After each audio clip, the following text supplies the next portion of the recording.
Bueno, vamos a empezar. Pues vamos a empezar con una oración, ¿vale? Empezamos orando.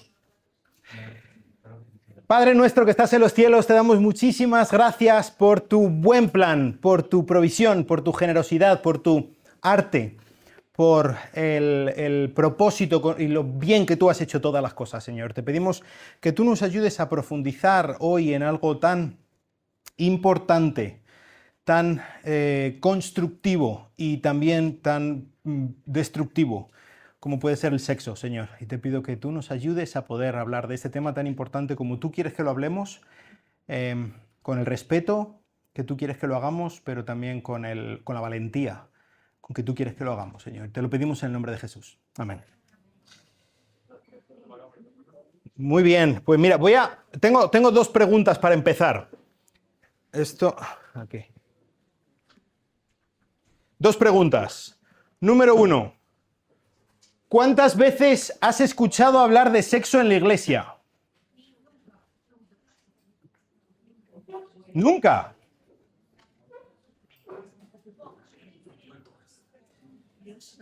Demasiado poco, ¿no? ¿Cuántas veces has escuchado hablar de sexo en la televisión? ¿Cuántas veces has escuchado hablar de sexo en Netflix, en películas? Los jóvenes, ¿cuántas veces habéis escuchado hablar de sexo en charlas en el colegio, en el instituto? ¿Cuántas veces habéis escuchado hablar de sexo en conversaciones con amigos? Y la verdad es que, tristemente, la respuesta a la primera es eso, apenas ninguna, y la respuesta a la segunda es constantemente, de todas partes, miles de veces, ¿no? Y la conclusión a la que podemos llegar es, este tema, ¿de dónde lo estamos aprendiendo? Si no estamos aprendiendo nada de esto en la iglesia, y si sí estamos aprendiendo mucho de esto ahí fuera, ¿de dónde estamos aprendiendo acerca del sexo?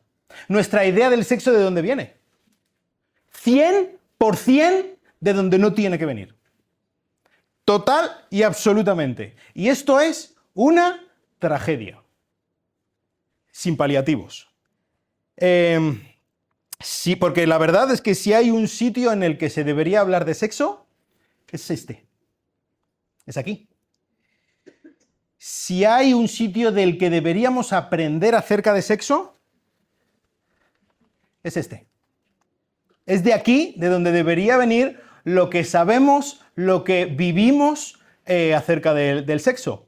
Y no de páginas web pornográficas o de la conversación que tengo con este o con la otra o cosas por el estilo. Si hay una cosa, si hay un punto en el que deberíamos nosotros, una fuente de la que nosotros deberíamos beber para aprender acerca del sexo, es la Biblia. Y eso, pues, no cabe ninguna duda. Porque, ¿sabes? La Biblia habla de sexo. Hoy vamos a abrir nuestras Biblias, vamos, ya lo sabéis, pero si queréis ir abriendo vuestras Biblias, el que no la tenga se ponga al lado de un cristiano, por el Cantar de los Cantares. ¿Sabéis? La Iglesia ha tenido una relación bastante complicada con este libro del Cantar de los Cantares. No es un libro cómodo, no es un libro espiritual al uso en el sentido que normalmente entendemos la palabra o el concepto de espiritual, ¿vale? Había un teólogo en el siglo XIX que llamó a este libro del Cantar de los Cantares un panfleto carnal caliente. Este es un libro poético, lo enmarcamos dentro de los libros poéticos y es muy poético. Pero no es solamente poético. Hay, por ejemplo, tenemos la poesía de sabiduría, que nos da también Salomón, sobre todo en el libro de Proverbios, ¿verdad? Este no encaja con eso. Esto es poesía hebrea, pero es poesía erótica hebrea. ¿Cómo? ¿Qué? ¿Hasta allá? ¿Cómo? ¿La Biblia tiene un libro erótico? Sí. Porque el erotismo es bueno. Porque el erotismo es un invento de Dios. El hecho de que este libro sea tan... que nos descoloca del todo, que se lo haya catalogado como un panfleto carnal caliente, ha hecho que, pues, a lo largo de la historia se hayan hecho todo tipo de intentos de piruetas hermenéuticas para intentar ver este libro como otra cosa. Porque, claro, ¿cómo va a ser un libro hablando de sexo? Y claro, cuando está hablando de el hombre, cuando está hablando de los dos pechos de su amada, como dos gacelas, ¿que está hablando de tetas? ¿Qué? ¿La Biblia? ¿Pero qué? ¿Pero en qué?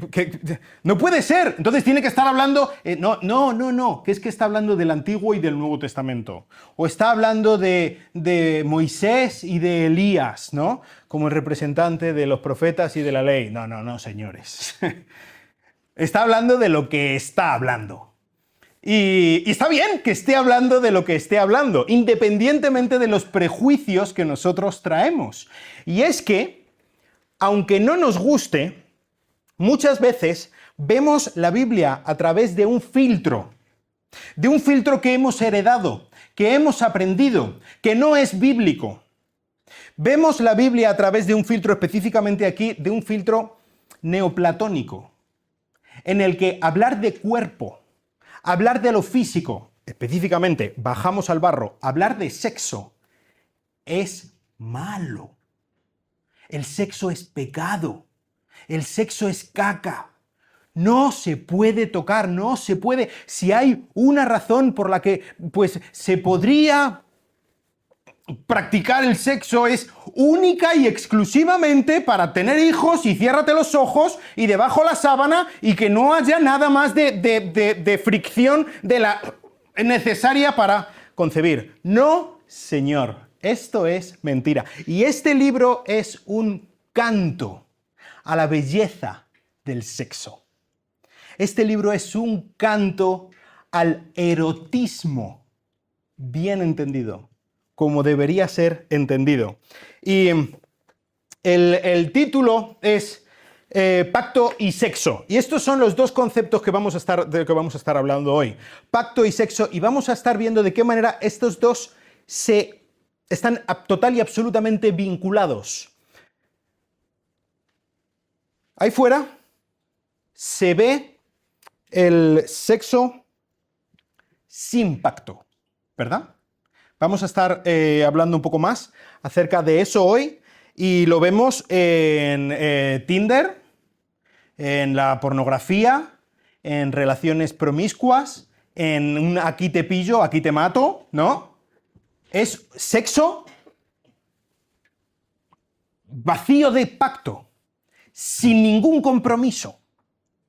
Pero, por otro lado, está lo que normalmente vemos en la iglesia. A que en la iglesia hablamos mucho de pacto. Hemos hablado muchas veces, y está bien. El matrimonio es un pacto. Está bien. Pero intentamos asexuar este pacto. Y que sea un pacto sin, si no sin sexo, sí sin la celebración del sexo. O la vindicación del sexo. Y la realidad, lo vemos en el Cantar de los Cantares, es que Dios quiere sexo con pacto. En el pacto. Las dos cosas. Pacto que celebre, que disfrute, que viva, que sea recordado por medio del sexo. Son dos conceptos totalmente inseparables. El libro El Cantar de los Cantares, pues no, probablemente, como siempre hemos escuchado hablar de este libro, al menos el título, lo sabemos, no nos impacte, pero es una construcción gramatical un poco extraña en el español, ¿no? El Cantar de los Cantares, ¿qué significa esto? Pues es el mismo concepto que, por ejemplo, ves cuando se habla de Dios como el Santo de los Santos, ¿no? O como cuando se hablaba del emperador, ¿sabes? Por ejemplo, en el Imperio asirio no se hablaba del emperador. Asurbanipal no era emperador, era rey de reyes, ¿verdad? A Jesús se le llama en el Nuevo Testamento rey de reyes. ¿Qué significa esto? Esto es el una manera de maximizarlo lo más posible. El santo de los santos es el más santo sin lugar a dudas. El rey de reyes es el rey más alto sobre todos los otros reyes. No hay lugar a dudas acerca de su soberanía. De la misma manera, el cantar de los cantares es el máximo de los cantares. Es la poesía más alta, más grande, más importante que nosotros podemos recibir y trata acerca del sexo. Así que vamos a iniciar un viaje por estos 8 capítulos del Cantar de los Cantares. 4 páginas, según mi Biblia, pero que, pues, yo creo que van a ser una revolución para nosotros, para nuestra concepción del matrimonio, del sexo, tanto para casados como para solteros. Así que vamos a empezar juntos. ¿Sabéis? Este Cantar de los Cantares nos habla de una historia. Y es una historia que deberíamos aprender, que deberíamos conocer para poder entender. Esto no es como Proverbios. Estaba antes citando Proverbios. Los Proverbios son más o menos, sí que hay un cierto tipo de organización, pero sí que son algo así como citas aisladas, ¿no? Como tweets, ¿verdad? El Cantar de los Cantares no. Nos cuenta una historia. Y coger un versículo del Cantar de los Cantares y verlo así solamente, pues puede ser o muy bonito o un poco incómodo por las cosas que está diciendo, pero no nos dice la realidad. Tenemos que aprender cuál es la historia de la que está hablando el Cantar de los Cantares. Y esta es una historia de una pareja. Es un amado, como si fuera una película que estamos viendo, ¿vale? Y es el hombre, el chico, es Salomón, ¿vale? Y vale, no nos vamos a meter en el tema de cómo puede hacer una canción, un cantar de los cantares, Salomón, el señor de las 1000 suegras. ¿Cómo va a estar hablando Salomón acerca? Bueno, no nos vamos a meter en eso, ¿vale? No es el tema, ya en otro momento podemos hablar de eso, ¿vale? Pero el amado es Salomón y la amada no sabemos su nombre, pero sí sabemos que era Sulamita, es la Sulamita, así es como la conocemos, ¿vale? Y vamos a ver cómo empieza esta relación. La primera parte, hasta el capítulo 3, versículo 5, nos habla de lo que normalmente nuestra manera de concebir lo llamamos el noviazgo, ¿vale? Aún no se han casado. Entonces, en esta pareja que yo creo que existió de verdad, y esta es su historia que nos están contando por medio de este cantar de los cantares. Fíjate cómo empieza, ¿eh? No nos vamos por las ramas. Empieza hablando ella. Cuidado, esto también es muy curioso. Es escandaloso ya en sí que ella sea la que empiece hablando. Dentro de esta cultura patriarcal, ¿verdad? Que ella sea la que empiece hablando. Pero más aún, lo que ella empieza diciendo, ¿eh? Y hablando, ya eso llega hasta nuestra cultura ahora mismo. Incluso hablando acerca de sexo, lo normal es que el que inicie sea el hombre, ¿no? Aquí nos vemos a la señora, a ella, iniciando. ¿Cómo es esto? Pues así funciona. Pero ¿cómo empieza el versículo 2? Fíjate, que me bese con los besos de su boca. ¡Pam! La primera en la frente, ¿verdad? Porque mejores son sus amores que el vino. Y empieza hablando acerca de él. Y cuando dice aquí, bueno, que me bese con los besos de su boca, está ella deseando que le bese. Y cuando dice aquí, mejores son tus amores que el vino, aquí no está hablando de una cosa pues platónica, de que, ay, que es que guapo y me gustaría darle la manita. Estos amores son actos de hacer el amor, ¿vale? No está con historias. Y así es lo que empieza diciendo, ¿cómo estamos hablando del noviazgo? ¡Pum! Venga, ¿a dónde vamos a llegar? ¿Qué es lo primero que vemos aquí? Aquí hay un deseo. Aquí hay un deseo sexual. Aquí hay un impulso fuerte sexual de parte de alguien, de una chica, que no está casada. Y esto, pero bueno, ¿por qué dice esto? ¿Por qué está hablando de esto la Biblia? Si los que no están casados no deberían tener deseo sexual, ¿no? Primero de los grandes errores, señores. Solteros aquí, No hace falta que levantéis la mano ni os pongáis rojos. ¿Alguna vez habéis tenido deseo sexual? No hace falta que respondáis, porque ya respondo yo por vosotros. Por supuesto que sí. Obviamente sí. Y lo que deberíamos hacer en la iglesia no es intentar criar y educar a una generación de jóvenes que no tienen deseos sexuales, porque eso no existe. Aquí no está hablando de una chica que va a ofrecerse sexualmente al chico. No está hablando de eso.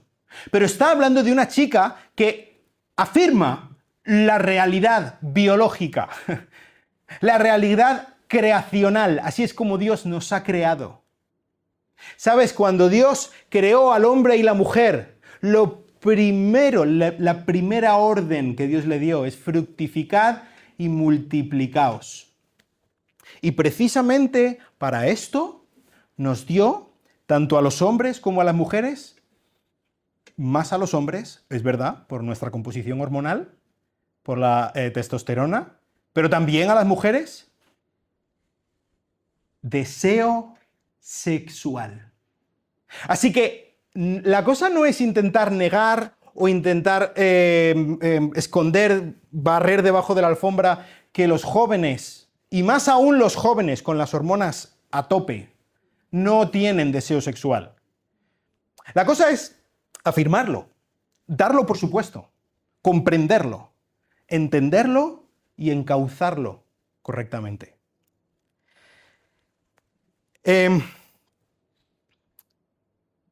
Ella está viendo a este chico, a este hombre, a este joven Salomón, y lo está viendo como alguien que de verdad la enciende, y la enciende en el sentido, pues, de que es muy guapo y de que, pues, sí, me gustaría estar cerca de él, me gustaría tener sexo con él.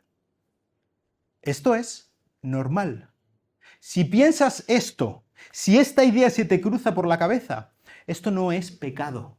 El deseo sexual no es pecado.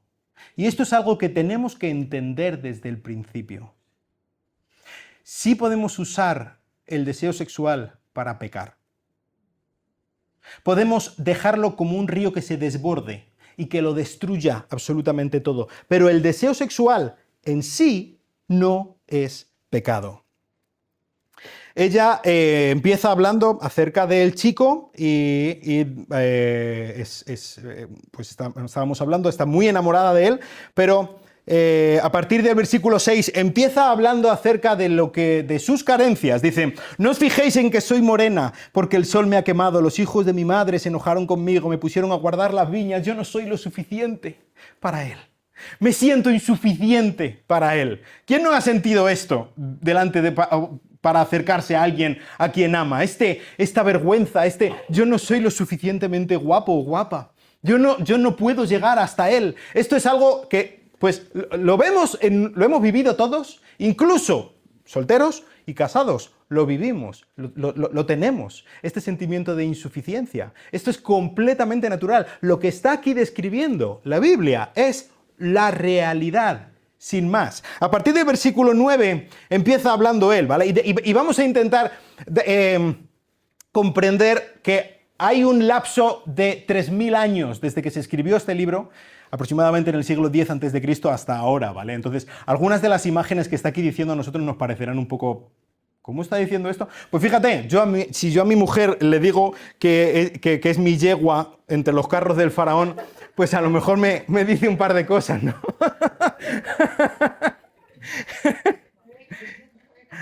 Oye, no, en este contexto tenía mucho sentido, ¿eh? Y era una imagen que toda la gente entendía correctamente desde el principio. Si tú metes a una yegua briosa y hermosa, ¿no?, en medio de un montón de sementales, de caballos, oye, allí hay un jaleo, allí se vuelve todo loco, ¿verdad? Pues eso es lo que le está diciendo. Está diciéndole que es la más hermosa, que cualquiera que pase por delante de ella se va a volver loco y se va a enamorar de ella. Y fíjate de qué manera él está intentando apaciguar, y esto es algo que va a ocurrir a lo largo de todo el libro, estos complejos que ella tiene. Ella se ve como que no es suficiente y estoy muy morena porque es que ahora en nuestro tiempo, a lo mejor el estar muy morena es algo bueno, ¿no? Y te vas a la playa nada más que para ponerte morena en este tiempo. No, el ser morena significa que tienes que trabajar fuera, que eres pobre, que no tienes... No era el canon de belleza en este tiempo.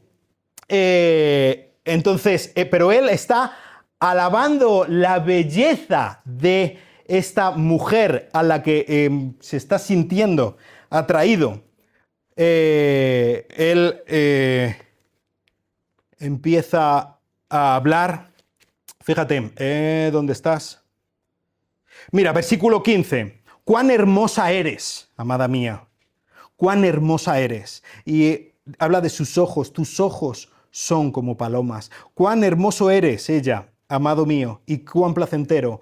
Nuestro lecho es exuberante verdor y las vigas de nuestras casas son cedros. ¿Están enamorados? Ambos sueñan. Aquí aún no se han acostado, ¿vale? Ambos sueñan con este momento en el que estén juntos. Ambos están aún evaluándose, ambos están viendo que, pues sí, me gustaría estar, me gustaría vivir, me gustaría compartir mi vida y mi cuerpo con este. Y en medio de esta evaluación que están ellos haciendo, vemos la primera de las 3 veces en las que se nos da el que podríamos describir como el estribillo de este libro. Versículo 7 del capítulo 2. En medio de que ella está deseando estar en la cama con él. Fíjate lo que dice el versículo 6. Esté su izquierda bajo mi cabeza y su derecha me abrace. ¿Vale? Están abrazados en la cama. Esto es lo que ella está deseando. Aún no se han acostado, repito, ¿vale? Ya llegaremos a ese momento y os diré por qué pienso que aún no se han acostado. Pero en medio de esto de que ella está pensando, ay, qué bonito sería despertarme cada día junto a este chico. En medio de todo esto, ella dice, yo os conjuro, hijas de Jerusalén, por las gacelas o por las ciervas del campo, que no levantéis ni despertéis al amor hasta que quiera. Este es el estribillo de todo. El protocolo de seguridad. No despertéis, doncellas de Alcalá de Henares. No despertéis el amor hasta que venga. No intentéis apresurar las cosas. Los que no estáis casados, esperad. Esto no es sencillamente un acto de represión puritana, como lo quieras llamar, ¿vale? No es un fastidio.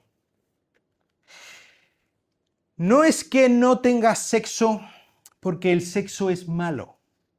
Dios no creó el sexo como un caramelito para, mira, pues no lo vas a tener. Te aguantas. No. ¿Sabes? Hay protocolos de seguridad muy, muy severos en cuanto a, por ejemplo, la energía nuclear, ¿verdad? Tú no puedes tener una bola de plutonio y ponernos aquí a jugar a fútbol. No podemos hacerlo. ¿Por qué? ¿Porque la energía nuclear es mala? No. No tiene nada que ver con eso. Pero es peligrosa. Es muy buena y produce mucho bien si se maneja bien. Pero necesitas un protocolo de seguridad porque es muy peligrosa si se usa mal. Entonces, la lección que tú tienes que aprender no es el sexo es malo. El sexo no.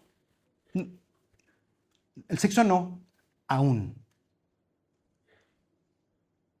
Habrá un día en que si Dios quiere, que las solteras que estáis aquí, si Dios lo permite, entraréis vestidas de blanco ante el altar, ¿verdad? Ante un varón que os desposará.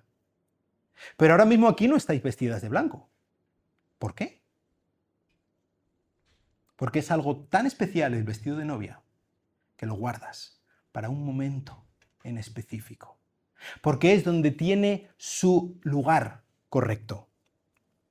No despertéis el amor hasta que venga. No es represión, es sabiduría, es seguridad, es comprender el valor, por un lado, y el peligro, por otro. Estamos hablando de, sí, enfermedades venéreas.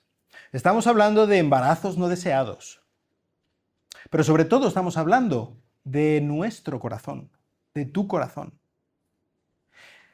El sexo es bueno, pero es bueno dentro del pacto.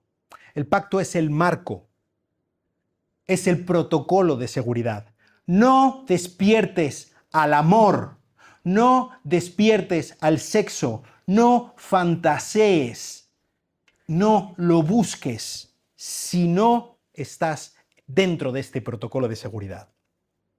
Dice Proverbios 6, 27, ¿tomará el hombre fuego en su seno sin que sus vestidos ardan? No. Ahora, ¿el fuego es malo? No, pero es peligroso. Ten en cuenta el peligro. Estate alerta, porque es algo terriblemente destructivo. El sexo es bueno. Y aquí tengo la ecuación que deberíamos entender.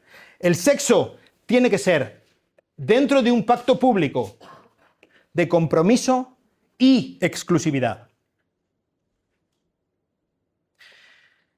Si tú estás fantaseando, queriendo, incluso teniendo sexo antes de llegar al pacto, piensa en esto.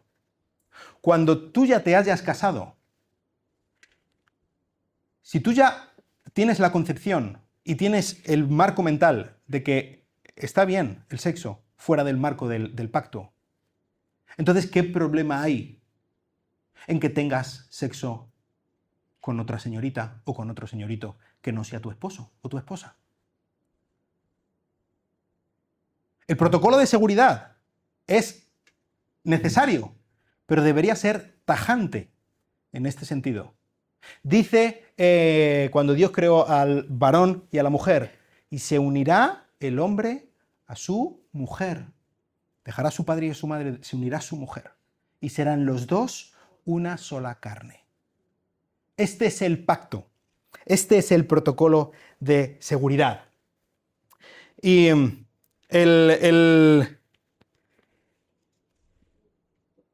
a partir del versículo 13 empieza a dar algunos ejemplos botánicos. Dice, la higuera ha madurado sus higos. Versículo 13, capítulo 2. Las vides en flor han esparcido su fragancia. Está hablando de plantas que están empezando a crecer los frutos, ¿verdad? Está hablando de las vides, está hablando de la higuera, se está acercando el momento de la boda y están reverdeciendo su relación, está empezando a brotar, está en el momento, pues sí, las flores, es un momento precioso, ¿verdad? No sé si alguna vez alguno ha ido al Valle del Jerte, cerca de Béjar, por cierto, en Cáceres, en primavera, cuando todas las flores de los cerezos están en flor. Es un espectáculo, es precioso. Es el tiempo más bello de un árbol y de ese valle. Es espectacular. Pues eso es de lo que está hablando aquí. Es la belleza del enamoramiento. Ahora, es un tiempo peligroso. Cuando un árbol está en flor, si en ese momento cae una gran tormenta, no solamente se rompe la flor, se rompe el fruto. Te lo cargas. completamente.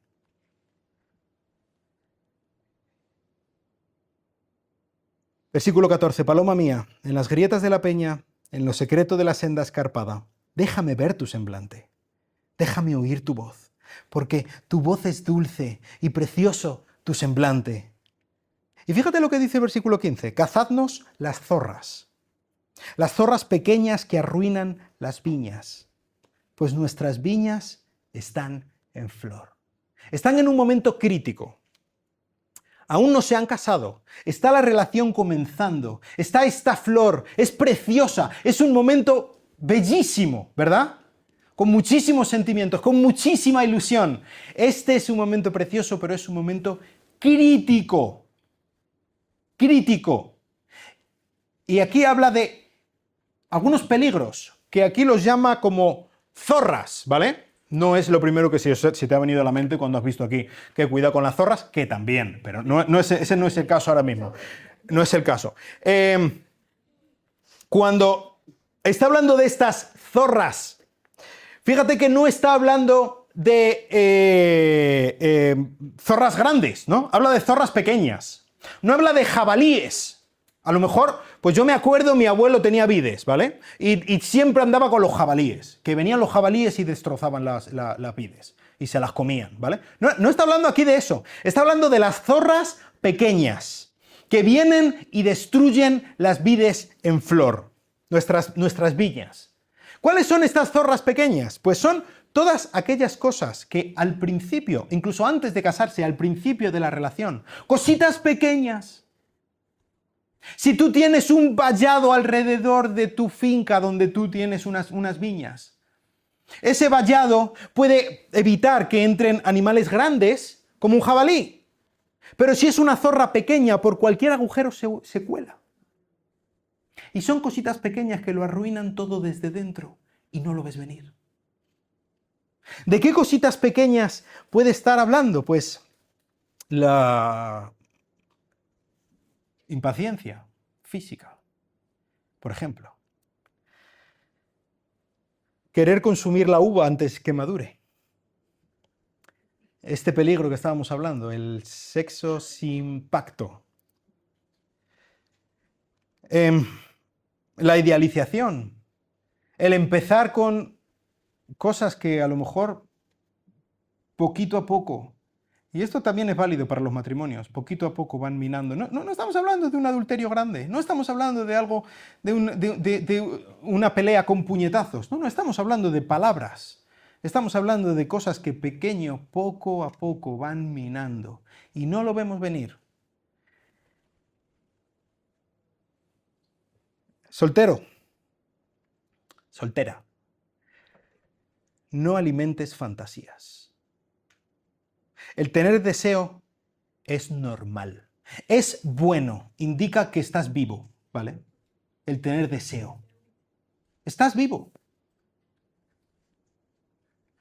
Y querer acercarte, chico, querer acercarte a una chica que es guapa, querer hablar con ella, querer conocerla, es bueno.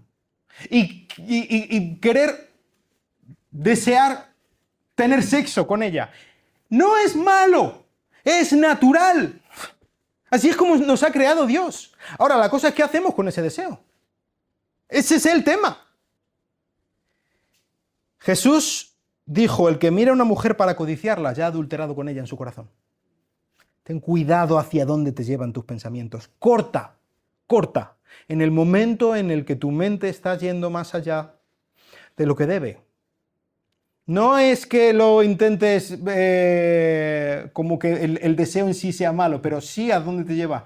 Córtala por lo sano. Y en este sentido también, en general a todos, ¿vale? Pero específicamente por ahora estamos en invierno y no es el caso, pero por cómo somos, ¿vale? Cuidado con tener poco amor hacia los otros. Me refiero a, sobre todo chicas, ¿vale? Cuidado con cómo vistes, por favor. Ten cuidado. Ten mucho cuidado. Y esto es un poco lo que estábamos diciendo en base a Romanos 14, ¿verdad? Y 15. No es, Dios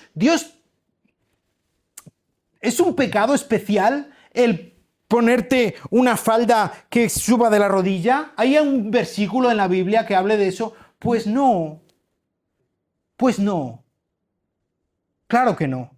Pero tenemos que ser sabios y tenemos que amar al hermano. Y sabes, chicas jóvenes y no tan jóvenes, los hombres luchamos con esto. Todos, o prácticamente todos. Es un ejercicio de amor hacia tus hermanos el cortarte con las faldas, con la pierna, con el escote, con las cosas ajustadas que marcan. Es amor, es ayudar a tus hermanos. Así somos. Y no es que te esté diciendo es pecado llevar esto o lo otro. Pero sí es pecado no amar a tu hermano. Eso sí. Así que esto es algo que tenemos que tener en cuenta. También, no te pongas en situaciones de casi, de tiro al larguero. No te pongas en situaciones de que estás con tu novio, con tu novia o con alguien que ni siquiera es tu novio y tu novia y que estáis los dos solos en un sitio. No lo hagas. No lo hagas. Es llamar al demonio. No lo hagas. No te pongas en situaciones de llegamos solo hasta aquí, ¿vale? Solo hasta aquí. La virginidad no es solamente una cosa, pues virginidad técnica, ¿no? Siempre que no haya penetración por la vagina, lo demás vale. No, ¿eh? No estamos hablando de esto, ¿eh? La pureza es integridad. Entonces, ¿qué pasa? ¿Que no puedo hacer esta cosa y la otra? Masturbación, felación, este tipo de cosas. Pues no. Porque eso no es íntegro. No, estás practicando sexo. Y hay diferentes tipos de sexo, no solamente hay una cosa para hacer en cuanto al sexo. Y lo estás haciendo fuera del pacto. No fantasees, no juegues, no intentes ver hasta dónde puedes llegar. Pon límites, pon protocolos de seguridad. De nuevo, no porque sea malo, sino porque es algo peligroso. Peligroso si se hace fuera del protocolo de seguridad. Muy peligroso. Mucho. Te va a hacer mucho daño. Mucho. Mucho más de lo que piensas que te va a hacer.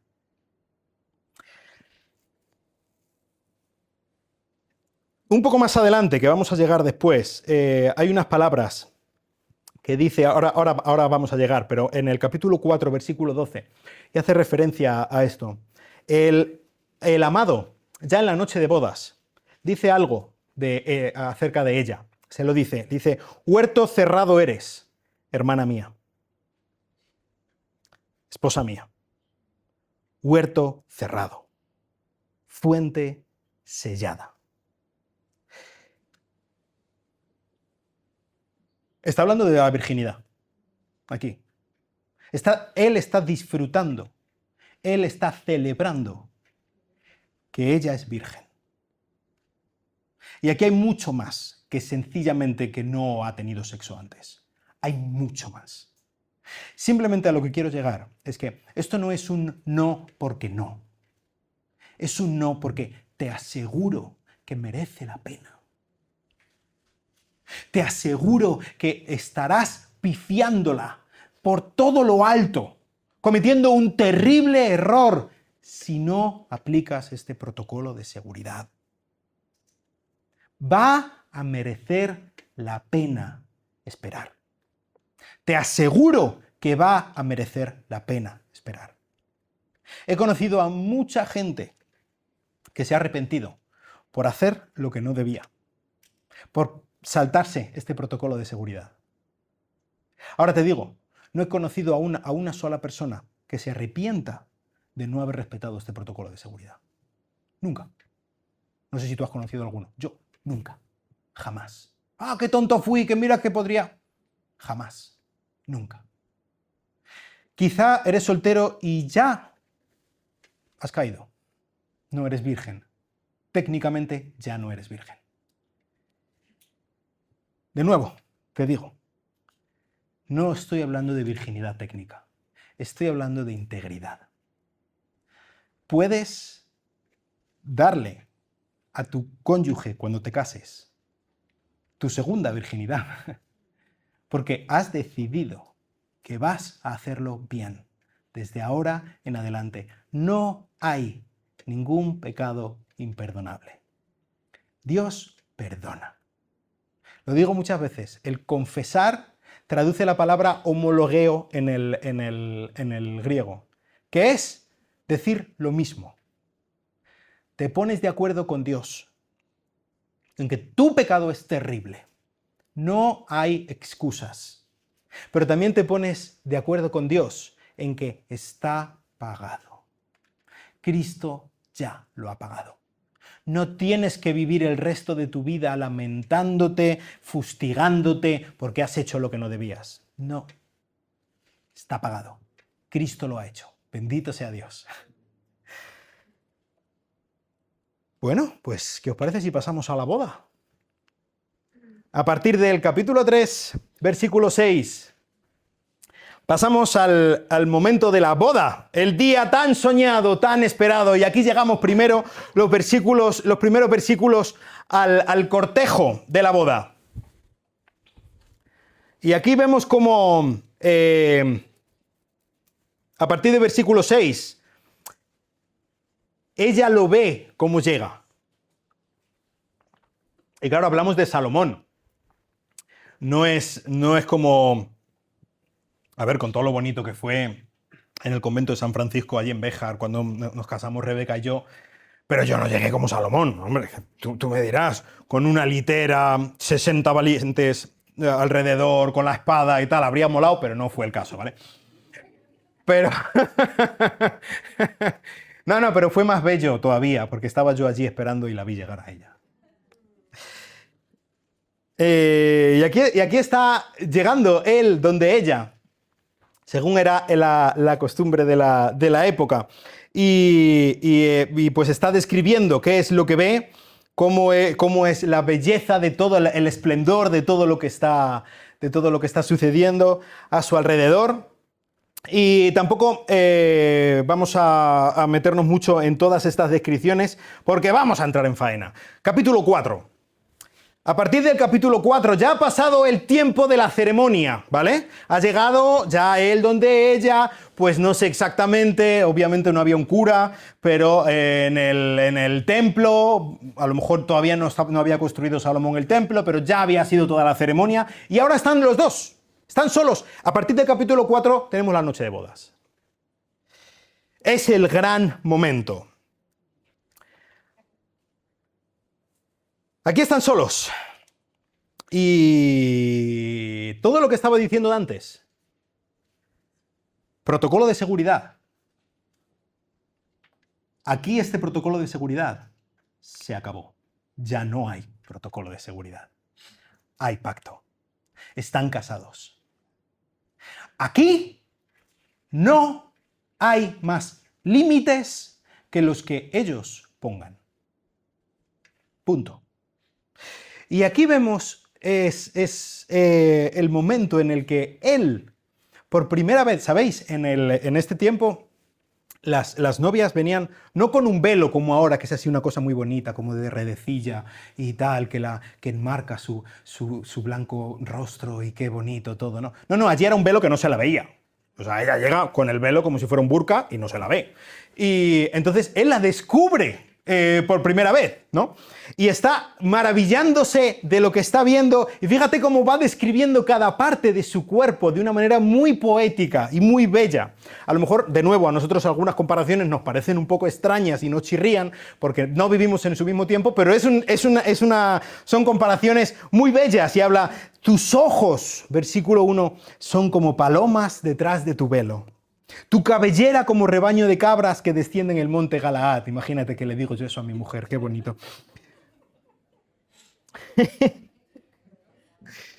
Tus dientes como rebaño de ovejas trasquiladas. Después habla, versículo 3, tus labios. Se está fijando en sus labios.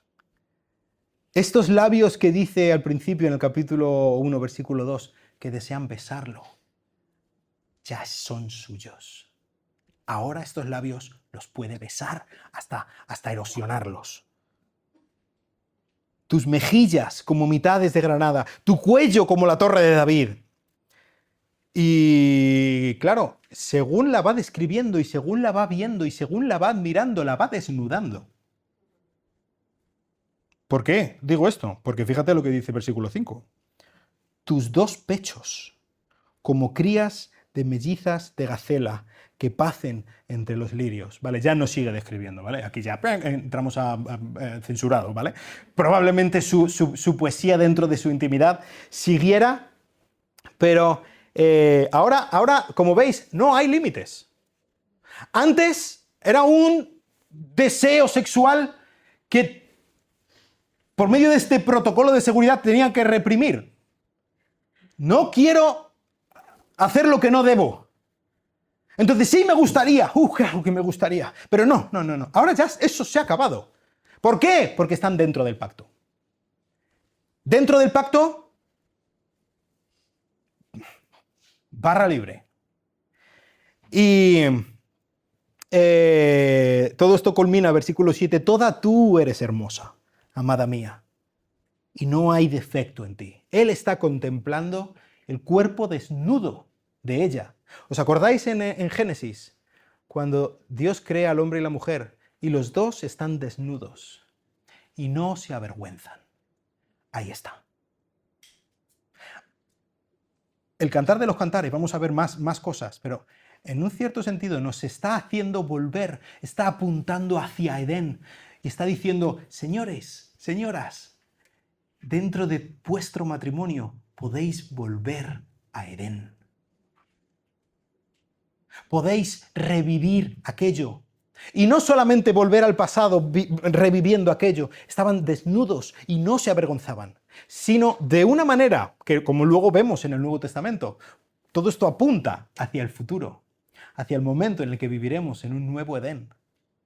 Entonces, es algo, el matrimonio, como lo vemos en Efesios, dentro de poco lo estaremos viendo en el estudio del libro de Efesios, pero es algo que está apuntando constantemente el matrimonio, así al pasado, tenemos que volver para ver cuál era el plan de Dios, pero hacia el futuro, porque hay un plan mucho mayor. Y aquí están ellos dos, disfrutando de sus cuerpos, disfrutando de su amor sin ningún tipo de contrapisas, sin ninguna vergüenza. Y ahora, dentro del pacto, pueden y deben disfrutar del sexo. Y es aquí, en este contexto, donde ella le dice... no, iba a volver a lo de huerto cerrado eres, pero quiero comentar algo antes. Fíjate en el versículo 10. Dice, cuán hermosos son tus amores, hermana mía, esposa mía, cuán mejores tus amores que el vino y la fragancia de tus ungüentos que todos los bálsamos. Fíjate, aquí también habla de los amores. De nuevo, esto amores es hacer el amor, ¿vale? Y habla de que son mejores que el vino. Es exactamente la expresión que se dice al principio. Entonces era un deseo. Entonces era algo demasiado bonito para ser verdad. Entonces era algo inalcanzable, y está bien que fuera inalcanzable porque no había pacto. Ella deseaba hacer el amor con él. Está bien que lo deseara, está bien que no lo hiciera. Ahora, él desea hacer el amor a su esposa. Está bien que lo desee y está bien que lo haga. ¿Entendéis la diferencia? Hay una diferencia total y absoluta. ¿Cuál es lo que ha marcado esta diferencia? El pacto. El pacto. Y en este sentido, quiero que entendamos qué significa pacto. Alguna vez lo hemos hablado, pero esto es muy importante. Cuando yo estoy hablando, cuando la Biblia habla de un pacto, No está hablando de un contrato, como normalmente entendemos el matrimonio, el contrato matrimonial. No, no existe el contrato matrimonial.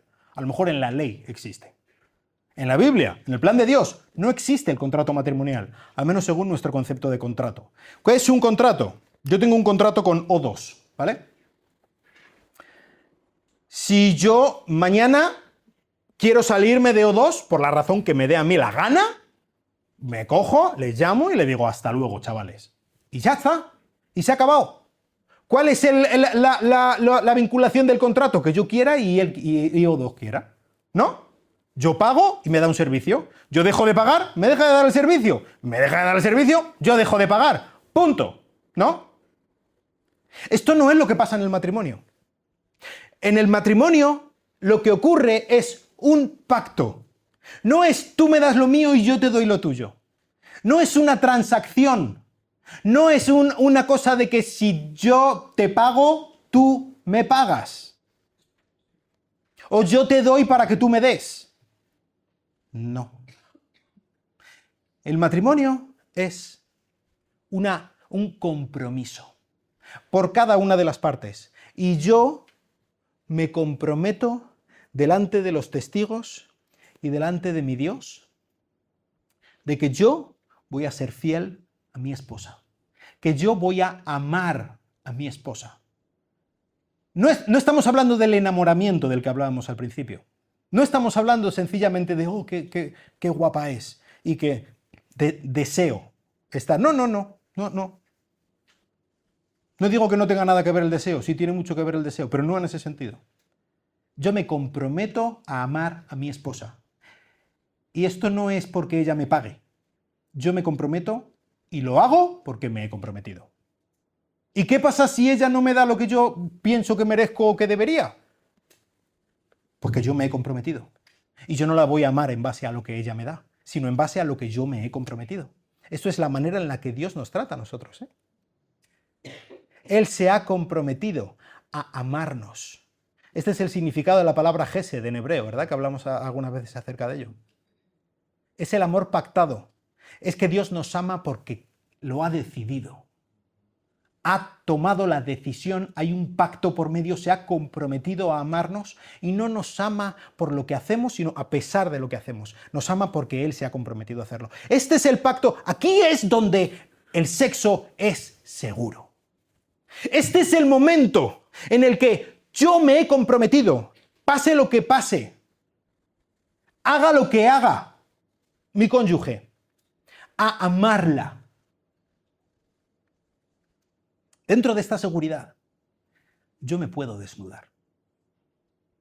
Dentro de esta seguridad, yo puedo tener sexo. Yo debo tener sexo. Dentro de esta seguridad. No fuera de esta seguridad.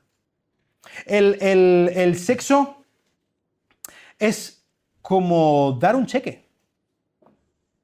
Y si tú das un cheque, tienes que tener fondos en el banco. Si tú estás teniendo sexo con alguien que no es tu cónyuge, lo que estás haciendo es dar un cheque sin fondos.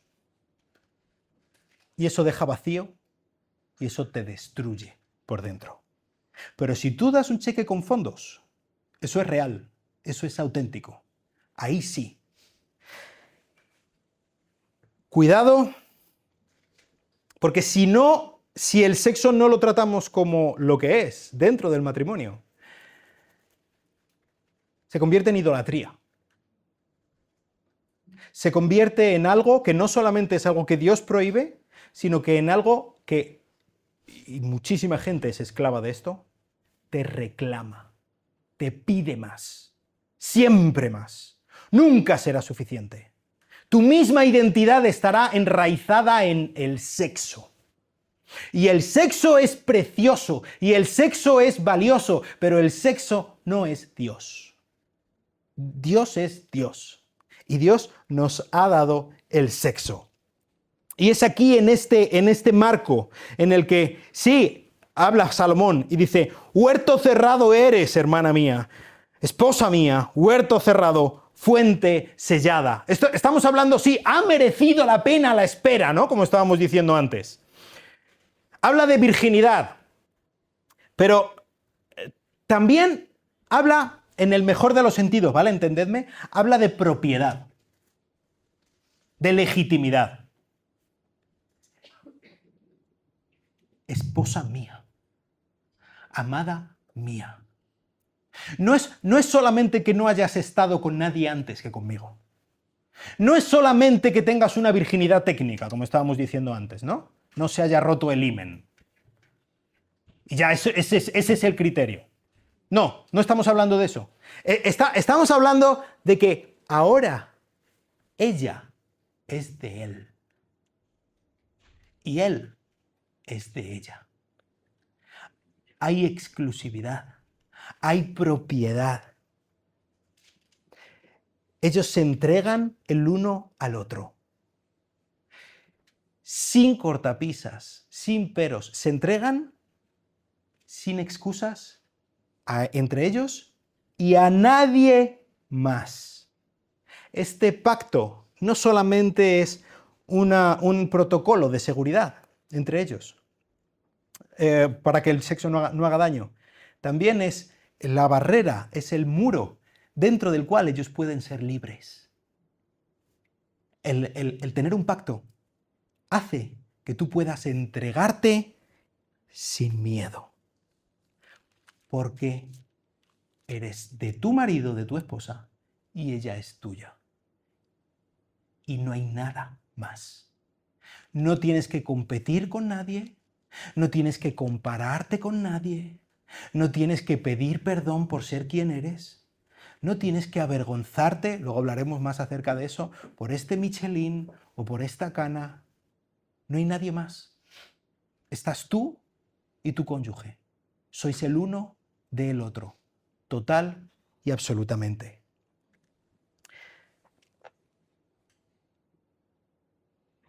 Capítulo 4, versículo 16. Creo que este es el momento en el que llega la consumación del matrimonio. Después de haber estado, después de toda la boda, después de haber disfrutado, después de haberse deseado, los dos desnudos. Y de celebrar que están allí, finalmente, los dos desnudos, dice: despierta, viento del norte, y ven, viento del sur. Haced que mi huerto exhale fragancia, que se esparzan sus aromas entre mi amado y su huerto, y coma sus mejores frutas. Este es el momento en el que el huerto que ha permanecido cerrado se abre solo para uno. Y de nuevo creo que aquí está haciendo mención, en cierto sentido nos está devolviendo al huerto vallado de Edén. ¿Sabes lo que significa en el arameo paraíso? Paradisos. Significa huerto con muro alrededor. Esta es la imagen que está haciendo. Es el paraíso. El paraíso es a donde ella lo está invitando a él para que entre finalmente. Esta es la consumación, y a partir del versículo 5 ya dice: he entrado en mi huerto, hermana mía. Él está celebrando. Ahora ya no son vírgenes. Ahora están unidos. Este es el momento de la consumación de su matrimonio. He recogido mi mirra con mi bálsamo, he comido mi panal y mi miel, he bebido mi vino y mi leche. Fíjate, está hablando de... Sí, han tenido finalmente sexo en la noche de bodas, pero él lo describe de una manera muy sensorial, muy física. He recogido mi mirra, el olor, he comido mi panal y mi miel, el sabor, he bebido mi vino y mi leche, las texturas, los colores. Hay una abundancia de celebración, todos los sentidos involucrados. No es solo sexo, es comunión, es disfrute, es gozo, es placer, es alegría. Es después de tanto tiempo, sabes que lo que más cuesta es lo que más se disfruta. Y esto es de lo que está hablando. Y fíjate cómo termina este versículo, capítulo 5, versículo 1. Comed, amigos, bebed y embriagaos, oh amados. ¿Quién está hablando? Pero si estaban ellos dos solos.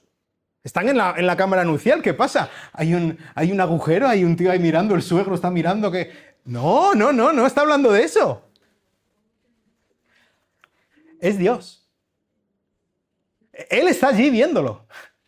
Y Dios les dice, venga, disfrutad, gozaos, comed, amigos, los llama, bebed, embriagaos a tope, sin cortapisas, sin vergüenza, sin rubor, sin nada más que vosotros. Disfrutad, esto es vuestro, lo he creado para vosotros, lo he creado para que lo disfrutéis y lo estáis disfrutando. Hacedlo y disfrutadlo. Y muchas veces la sensación que tenemos que el sexo, incluso dentro del matrimonio, debería ser algo un poco vergonzoso, ¿no? Y bien tapaditos, en las sábanas, todo bien, y lo justo, la fricción justa para desfogarse, y ya está, ¿eh? Y no pidas nada más, que no. ¿Te das cuenta de lo que está aquí diciendo Dios? ¡Disfruta, por favor! Yo lo he hecho para que lo disfrutes a tope. ¿Dios está diciendo eso del sexo? Sí, es exactamente lo que está diciendo. Dios está animando a disfrutar con todo lo que puedas, de toda la forma, de todo. ¡Disfrútalo! Lo he hecho para vosotros. Es mi creación y yo lo he hecho precioso y todo lo he hecho bueno en gran manera. No tengas vergüenza, no te cortes. Adelante. Por eso, estaba diciendo antes, una de las preguntas más normales es, ¿y entonces cuál es el límite del sexo dentro del matrimonio? ¿Cuáles son los límites del sexo dentro del matrimonio para una pareja cristiana? Los límites los ponéis vosotros. Siempre y cuando esté dentro de estos límites, de este pacto, un límite es no llamar a tu vecina que se una. Eso es un límite, ¿lo ves? Porque no forma parte del pacto. ¿Entiendes, no? Pero dentro de esto que estábamos hablando, dentro del pacto, dentro del protocolo, no hay límites. No hay límites. Así que disfrútalo. Disfruta. Uy.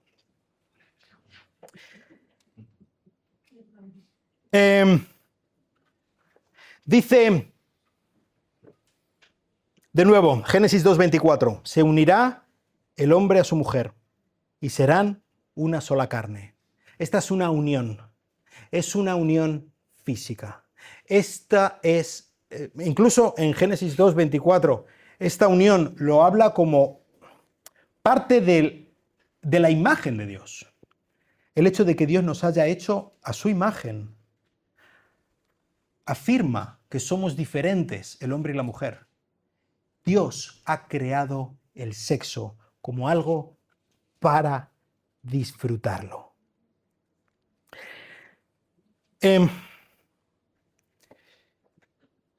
Aquí abajo tengo algo que igual os resulta un poco extraño. ¿Sabéis de dónde viene la palabra sacramento? En el Imperio Romano, los legionarios tenían que hacer un juramento delante de su superior, delante de su general, de lealtad. De lealtad a su superior y de lealtad al emperador, ¿no? Este juramento de lealtad se llamaba sacramentum. Era un juramento humano y también delante de los dioses. Esta es una de las razones por las que los cristianos tenían reparos en hacerse legionarios, porque tenían que hacer un juramento delante de los dioses. Era un juramento a nivel divino y a nivel humano. Los legionarios no eran, ¿cómo se dice? Que iban al mejor postor. No me sale la palabra ahora. Soldados que van al mejor postor. Mercenarios, eso. No eran mercenarios. Ellos eran soldados leales a sus superiores. No funcionaban por lo que les pagaba. Sí, se los pagaba, y a veces se rebelaban si no se los pagaba, pero lo ideal, la historia, su juramento era: yo voy a ser leal a mi superior. Este sacramentum es lo que se tomó como imagen del bautismo, ¿sabes? Y es por esto que se decía que el sacramentum, el bautismo era un sacramento, un sacramentum, en el sentido de que era un juramento público de lealtad a mi Señor, ¿vale? Y en este sentido, pues es una imagen muy poderosa y muy bella, ¿no? Así como los soldados juran lealtad al César, yo juro lealtad a Jesús. Él es mi Señor, ¿vale? Y de ahora en adelante yo no soy mercenario. Yo soy un siervo de mi Señor, ¿vale?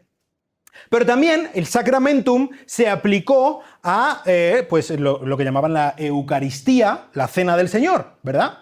Lo aplicaban, ¿por qué? Porque aquello que en público, por el bautismo, se había dicho: yo pertenezco a mi Señor, yo no soy mercenario, yo soy de mi Señor, en privado, dentro de la iglesia, dentro del cuerpo, yo estoy repitiendo y recordando ese sacramentum público que hice en su día. ¿Entendéis?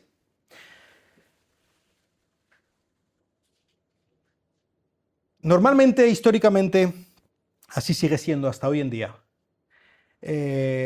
Cuando hablamos de consumar el matrimonio, estamos hablando de sexo, ¿vale? Estamos hablando del sexo en la noche de bodas, ¿verdad? Yo creo que una imagen que podemos tener para recordar y para entender la importancia del sexo es la imagen del sacramentum. Un día, todos los que nos hemos casado, y cuando solteros os caséis, un día haréis un sacramentum público. Ya no seréis mercenarios.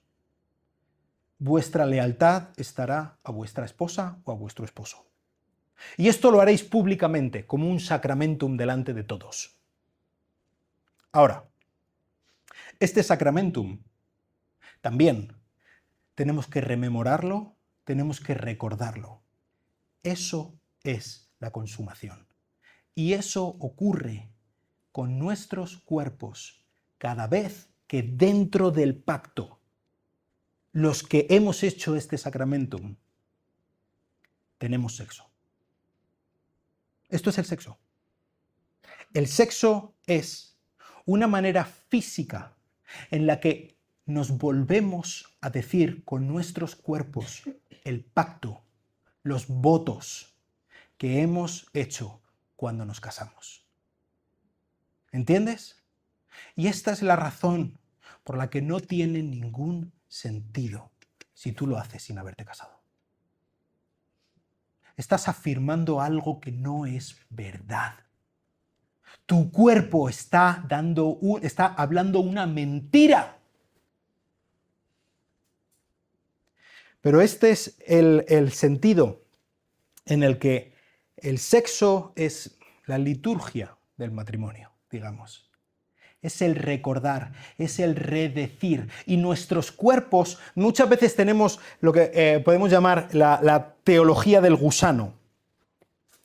Pensar que nuestro cuerpo, que nosotros no es importante. Nuestro cuerpo es muy importante. Y lo que hagamos con nuestro cuerpo es muy importante. Y saben, nosotros como no somos carismáticos pentecostales, en este sentido tenemos algunos pasos más atrás para poder entender esto, ¿vale? ¿Por qué? Porque en nuestra adoración nosotros normalmente no estamos bailando y levantando las manos, ni ponemos de rodillas, ni cosas así por el estilo, ¿verdad? Y por eso pensamos que lo que hacemos con nuestro cuerpo no importa, pero eso es mentira. Eso es mentira. Constantemente en la Biblia vemos a gente que se pone de rodillas, que se postra orando y adorando, ¿verdad? Y si tú vas por la playa, estás dando un paseo por la playa o en la plaza de Cervantes, tú entras y te encuentras a un chico que está así y una chica que está delante así. No necesitas ninguna palabra para saber lo que está pasando, ¿verdad? Nadie te tiene que decir nada, tú sabes exactamente. Además sabes lo que viene y todo. No te preocupes, lo sabes exactamente. El hecho de que él esté doblando su rodilla, él se está poniendo más bajo que ella. Le está transmitiendo que se humilla delante de ella. El hecho de que él esté más bajo está haciendo que que él pueda tener un ángulo más pequeño de visión, no puede ver tan lejos, está desprotegido, se está humillando. El hecho de que la esté mirando a los ojos desde abajo. Hay toda una coreografía de cosas que con el cuerpo se están diciendo sin decir una sola palabra. Eso es el sexo. Eso es el sexo. Es una repetición sin palabras. O puede ser con palabras, pero no es necesario. De todo aquello que se dijo públicamente aquel día, ahora, hoy, lo recordamos, lo rememoramos y lo volvemos a afirmar. Y esto va en serio. Y yo estoy por este matrimonio. Y te amo. Y me desnudo delante de ti y no me avergüenzo. Así que el sexo deja de ser una necesidad fisiológica más, como el comer o el dormir, ¿no? Y se convierte en un acto de rendición, en una renunciación de los votos. Y también aquí, una de las cosas que podemos ver en el hecho de que Dios está celebrando a esta pareja, cómo está disfrutando, es que el sexo también es un acto de adoración. Estamos llevando a cabo el plan de Dios, dando gracias a Dios por su buena creación, algo tan precioso como Él ha hecho. Así que, ¿qué os parece? Mira, tengo aquí, lo tengo todavía, ¿no? Tengo un temporizador de 3 minutos, ¿vale? Para que no nos aburramos. Tienes 3 minutos en lo que es este temporizador para levantarte e ir a hablar con alguien y hablarle de alguna cosa que te haya llamado la atención, que quieras charlar. Tienes 3 minutos, o si quieres solamente mirar el móvil y eres así de aburrido, puedes hacerlo. Pero tienes 3 minutos y ahora ya volvemos. Y los 3 minutos empiezan ya. Muy bien, pues ha terminado la boda. Oh.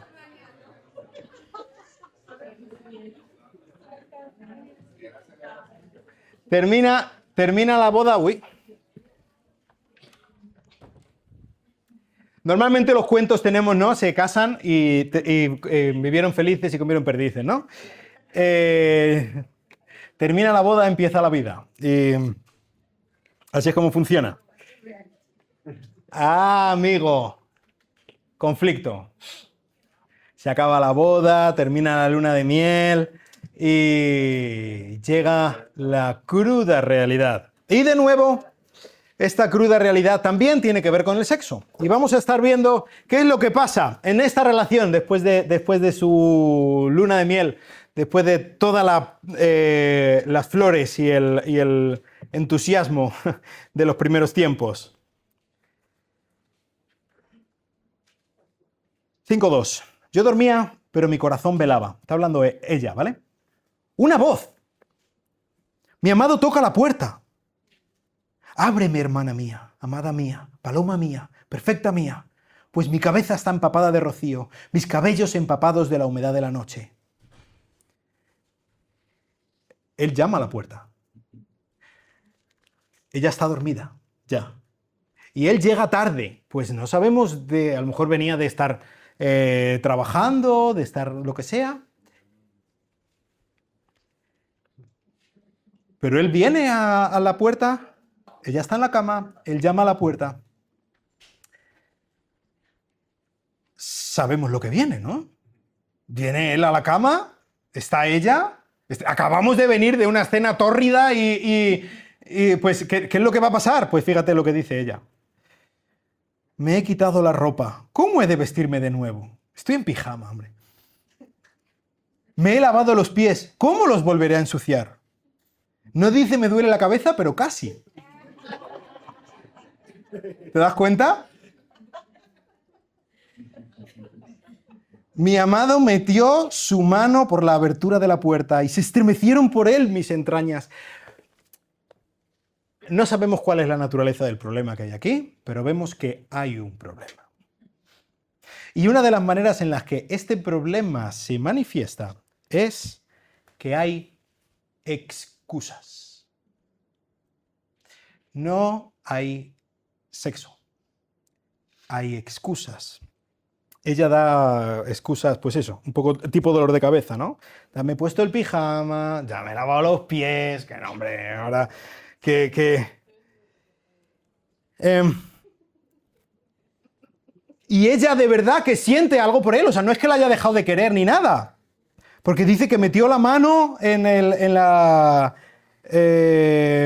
la mano por la abertura de la puerta y se han estremecido mis entrañas. Sigue habiendo amor, sigue habiendo, pero no. Sí, pero no. Y sabes cuál es esta sensación, ¿no? De que estoy enfadado, pero sí, pero no. Y entonces, venga, después de un rato, ella recapacita, va a abrir la puerta. Abrí yo a mi amado, versículo 6, pero mi amado se había retirado, se había ido, se había cansado de esperar. Hay distanciamiento entre ellos. Y entonces ella va a buscarlo a él. El rechazo, estamos ya hablando dentro del pacto, ¿vale? El rechazo al sexo puede ser puede tener razones y puede tener excusas, ¿vale? Normalmente hay un problema detrás. Que no sabemos, a lo mejor ni siquiera hemos hablado de ello, pero hay un problema detrás. A veces decimos no al sexo por razones egoístas, por cansancio, por resentimiento, porque no me ha dado lo que me gustaría que me diera, porque estoy intentando usar el sexo como una moneda de cambio para que haga algo por el estilo. Una vez no es un problema, y es verdad, hay días difíciles, hay temporadas complicadas. El problema es cuando este rechazo se vuelve crónico y se enquista, y es un no por defecto. Esto es precisamente de lo que está aquí hablando este tema. Si tú estás rechazando a tu cónyuge de forma habitual, el mensaje que le estás mandando es: tu deseo no me importa. Mi comodidad es más importante que nuestro pacto. No estoy dispuesto o dispuesta a renunciar mis votos de nuevo. Y esto es, acuérdate cuando Jesús estaba diciendo que cómo ejercen el poder los poderosos en el mundo, ¿verdad? El que es más poderoso se enseñorea del débil, ¿verdad? Pero así no debería funcionar en el reino de los cielos. En el reino de los cielos, el que es más poderoso debería bajar y servir, y usar su poder para servir al otro. ¿Te das cuenta de la aplicación de esto en el matrimonio, en el sexo? ¿Quién es el que tiene más poder? El que no tiene deseo. Es el que tiene la llave. Es el que decide si sí o si no. Sí o sí. Y él está decidiendo usar su poder no para servir, sino para enseñorearse. O mínimo, por lo menos, para ignorar. Y lo que está haciendo es, en un sentido, al que tiene más deseo, al que tiene necesidad, en cierto sentido, es empujarle cada vez más, cada vez más, cada vez más, cada vez más. Acuérdate del pacto que hiciste. Acuérdate. Y si tú eres el que tiene el poder, eres el que tiene la llave, humíllate. Y esto es lo que dice Pablo, por ejemplo, en 1 Corintios capítulo 7, versículo 5. Dice: no os neguéis el uno al otro, a no ser por algún tiempo de mutuo consentimiento. Y aquí está hablando de sexo, Pablo también, ¿verdad? La Biblia habla mucho de sexo. De mutuo consentimiento para ocuparos sosegadamente en la oración y volved a juntaros el uno en uno para que no os tiente Satanás debido a vuestra incontinencia. Después volveremos un poco a este versículo. Pero fíjate, esta abstinencia de la que está hablando debe ser, número uno, temporal, Número 2, de mutuo acuerdo. Número 3, por una razón espiritual, para dedicaros a la oración. Esa es la razón que da. Y número 4, seguida de un reencuentro, para volver a juntaros otra vez. Estas son las instrucciones. Así que quiero hacerte una pregunta. Casado, ¿vale? Casado. A los que estáis casados. ¿Cuál ha sido la última vez que has tenido sexo con tu marido, con tu esposa? No hace falta que respondas. No, pero piénsalo. Es importante. Es importante. No es una tontería, ¿eh? No es una... pues sí. Y porque sé cómo funcionan las cosas. Especialmente hablo a las mujeres. No digo de todo, porque hay casos y casos, pero por cómo funcionamos hormonalmente, hablo en este sentido sobre todo a las mujeres. Amad a vuestros esposos. Recordad el pacto. Recordad el poder que tenéis y usadlo para servir.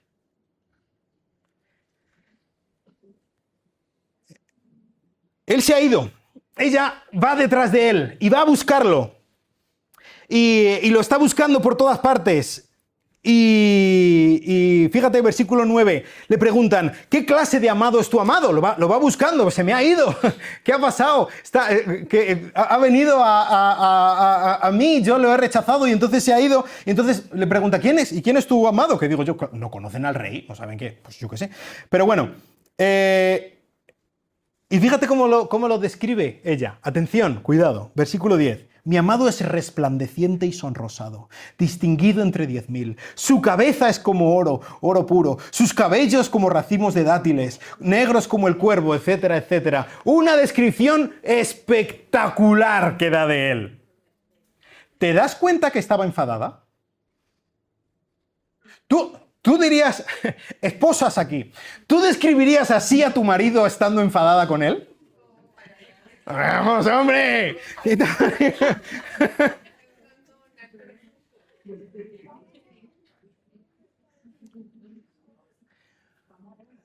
Tanto hombres como mujeres. Norma vital. Nunca hables mal de tu cónyuge. Si no tienes nada bueno que decir de él, te callas. Punto. Ni a tus amigas, ni a tus amigos, ni a tus amigues. No hables mal de él ni de ella. No lo hagas. Es verdad, hay situaciones que hay que tratar. Hay disputas, hay problemas. Número 1, háblalo con él o con ella. Habladlo, comunicaos. No hay manera de comunicaros. Pide ayuda. No hables mal de él, sino habla con él. Y si tienes que hablar con otro, habla con otro con él, estando él o ella presente.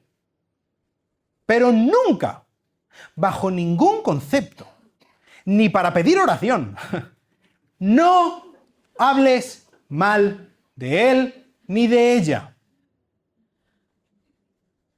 Y si es posible, haz como esta señorita Sulamita. Habla bien. Pero no se lo merece. Vale. No te lo niego. No se lo merece. Pero acuérdate que el pacto no es por lo que él se merezca, ni ella. Es por lo que nos hemos comprometido a hacer. Eso es el pacto. Así que esto es importantísimo, ¿eh? Haciendo esto tendrás muchos problemas, muchas dificultades salvadas. Con esta tontería. No hables mal de él ni de ella. Y esto va para ambas partes, no es para el codazo. Esto va para ambas partes.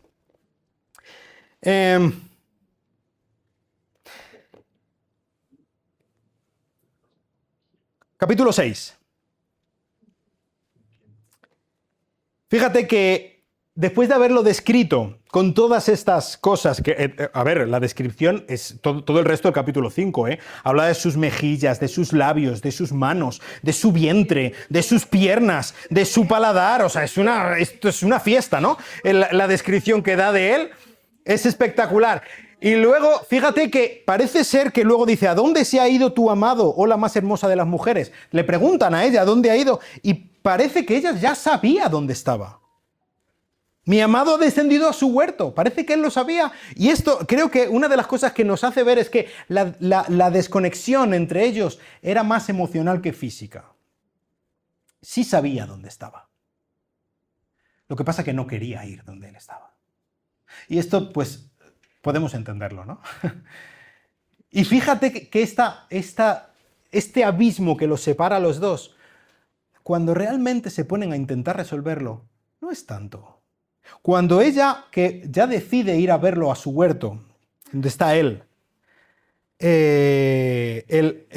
enseguida reacciona a partir del versículo 4 y va donde ella y le vuelve a decir: eres hermosa, amada mía, encantadora y todo esto. Pero antes, vamos a pararnos un momento en el versículo 3, capítulo 6, versículo 3.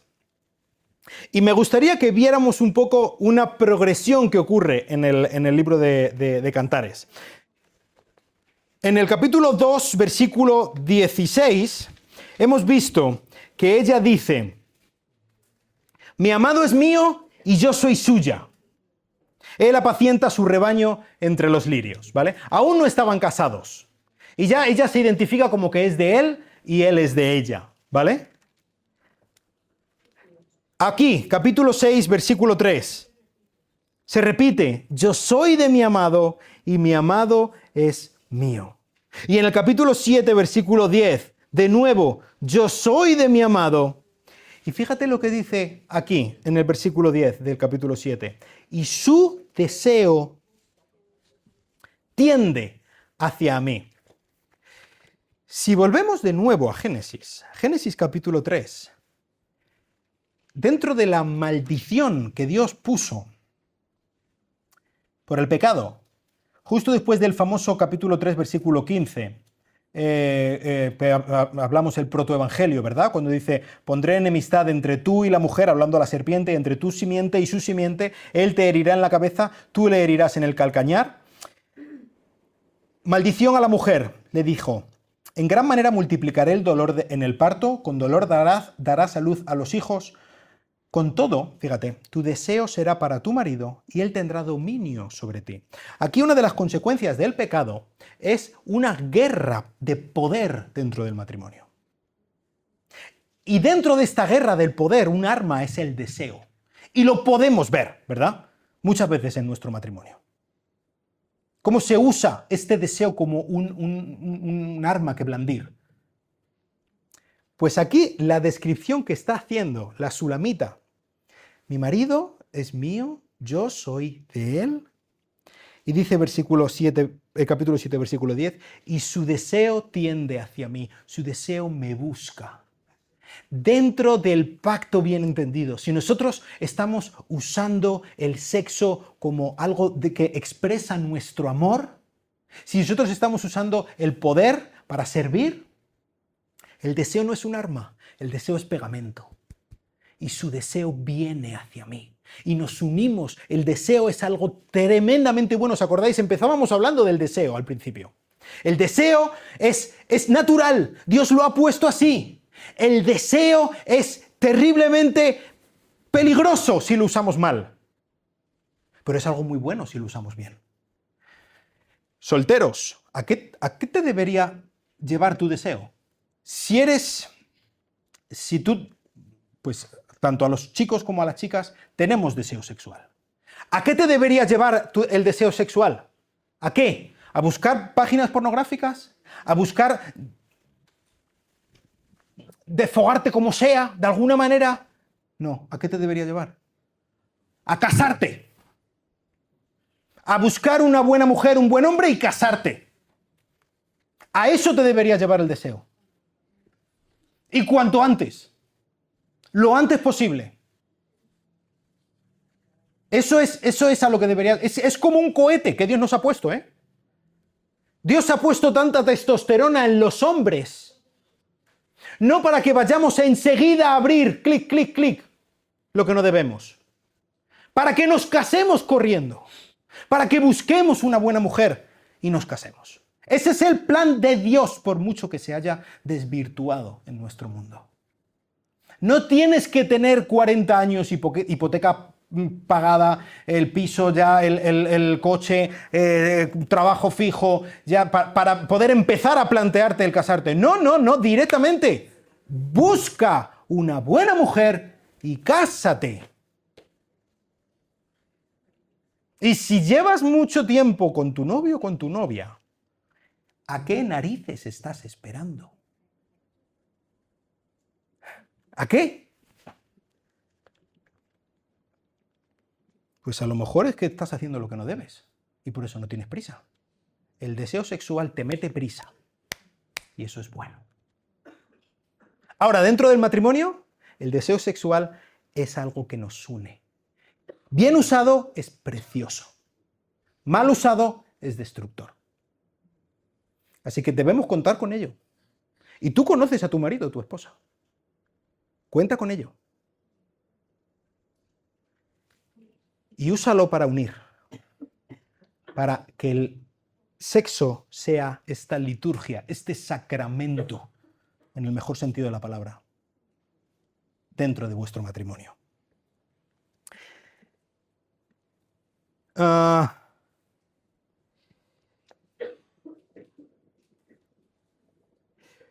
partir del capítulo 7, bueno, a partir del capítulo, perdón, después del capítulo 6, versículo 3, él enseguida reacciona. Ella va a donde él está en el huerto y él enseguida reacciona. Él estaba esperándola. Él no estaba a lo mejor tan enfadado o yo no sé lo que habría pasado.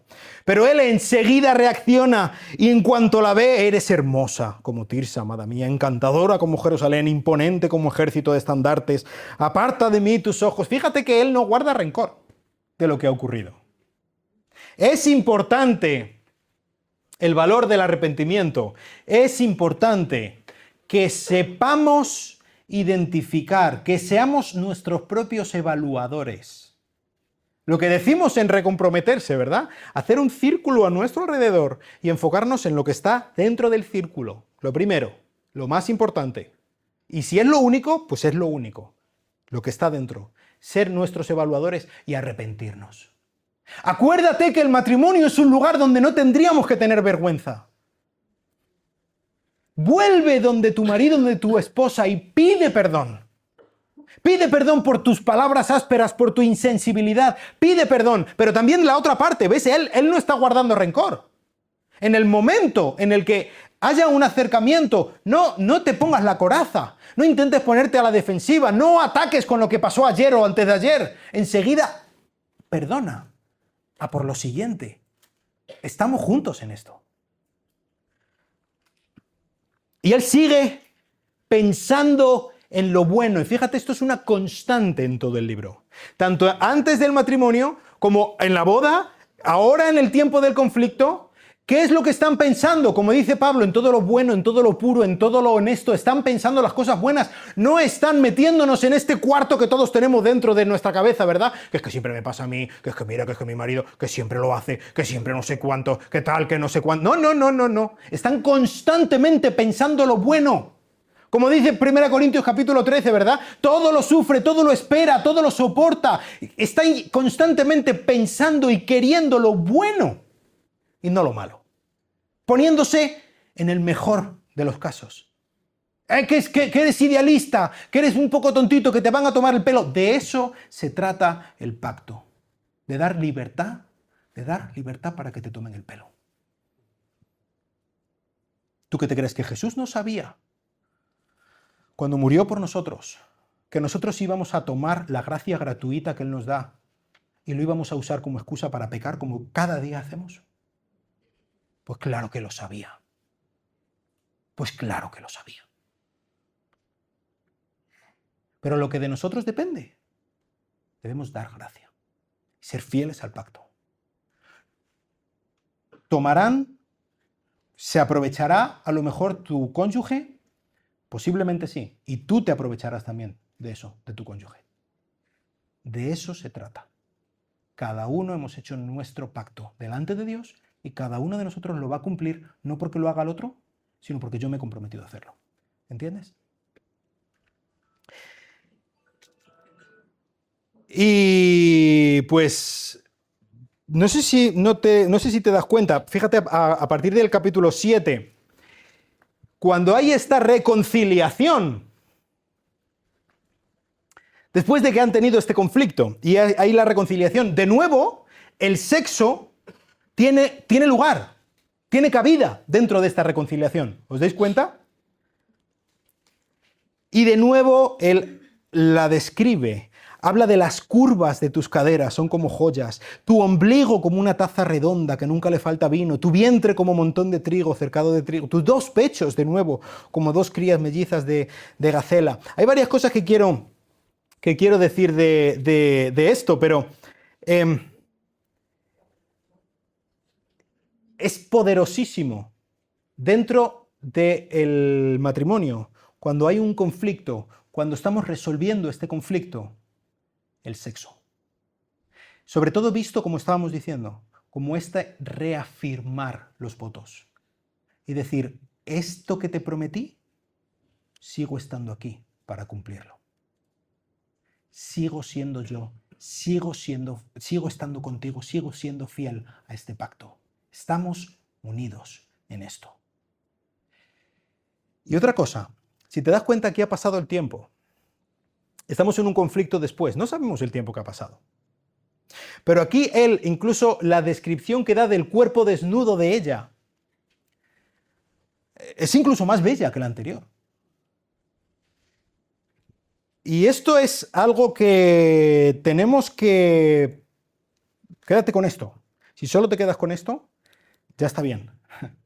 Desde el momento en el que te casas, tu canon de belleza es tu esposa. Está bien buscar a una mujer, tu esposa o tu esposo, ¿vale? Está bien buscar a una mujer o un hombre para casarte que te atraiga físicamente. Es lógico, es lo normal, está bien. Ahora, en el momento en el que entráis al pacto, deja de buscar belleza más allá. Tu canon de belleza es tu esposa. Y no estoy hablando de la esposa con la que te casaste hace 38 años. Estoy hablando de la que tienes ahora o el que tienes ahora. Es decir, cada cana, cada arruga, cada Michelin, cada kilo de más, cada pelo que se cae y más calvo, es un añadido a la belleza de tu cónyuge. No, ten cuidado con la pornografía. Ten cuidado con estar buscando el ideal de belleza de la juventud perfecta que nos pintan los anuncios y las películas. Ten mucho cuidado. Fíjate que algo que es precioso en todo lo que dice en este libro, es que creo que la palabra más bella y que más veces se repite es mí.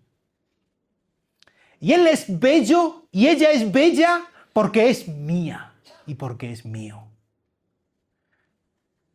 Decide, y de nuevo lo que digo, los sentimientos son importantes, pero hay que meterlos en vereda. Son más importantes las decisiones. Decide que tu canon de belleza es el hombre, la mujer que tienes a tu lado. No estés esperando que sea de otra manera. No estés deseando que sea de otra manera. No estés soñando. Con esto no quiero decir que no esté bien que intentes adelgazar, que te apuntes al gimnasio, que te maquilles o que te intentes vestir bien o peinar bien para agradar a tu esposo o a tu esposa. Eso está bien. Pero en lo que a mí respecta, lo más bello, lo que significa, lo que muestra la palabra bello en este mundo, es Rebeca. Es lo que debería ser de cada uno de nosotros, de cada una de vosotras. La belleza, el epítome, la máxima expresión de la belleza. No es que tenga aquí un poco más y aquí un poco menos y que esto no. No, no. Decide que la belleza es lo que tienes al lado. No porque sea de una manera o de otra, sino porque es tuya. Es lo que Dios te ha dado a ti, es perfecto para ti. Y no te quedes con ello así simplemente como algo, ay, sí, venga, me lo quedo para mí. ¡Díselo! ¡Díselo! A lo mejor no tenemos la labia que tiene Salomón. Pero díselo. Hazle saber que es preciosa, que es precioso. Házselo saber que realmente te encanta. Házselo saber. Cada día. Y no tengas vergüenza que te lo digan y no tengas reparo a decirlo. Y pasen los años que pasen, entiende que eres precioso, preciosa para tu marido, tu esposa, que ella lo es para ti. No tengas vergüenza de tu cuerpo. No tengas vergüenza. Delante del mundo, tenla toda, todo el pudor del mundo. Delante de tu marido, de tu esposa, ninguna. Ninguna. Y así es como eres, así es como Dios te ha hecho. Sí, pues sí, podría bajar un poquito de aquí, de allá, yo qué sé. Pero yo no tengo vergüenza delante de ti. Estamos desnudos y no tenemos vergüenza. Tenemos que perder la vergüenza al elogio. El mito, un poco un mito evangélico, ¿no? No, en la habitación apaga la luz. Que nadie vea nada. Porque todo eso es del mundo. Eso de ver un pecho, hombre, por favor. No, señor. No, señor. Fíjate cómo se regodea aquí Salomón en los pechos de su señora. No hay nada malo, es precioso, es bueno, así lo ha hecho Dios.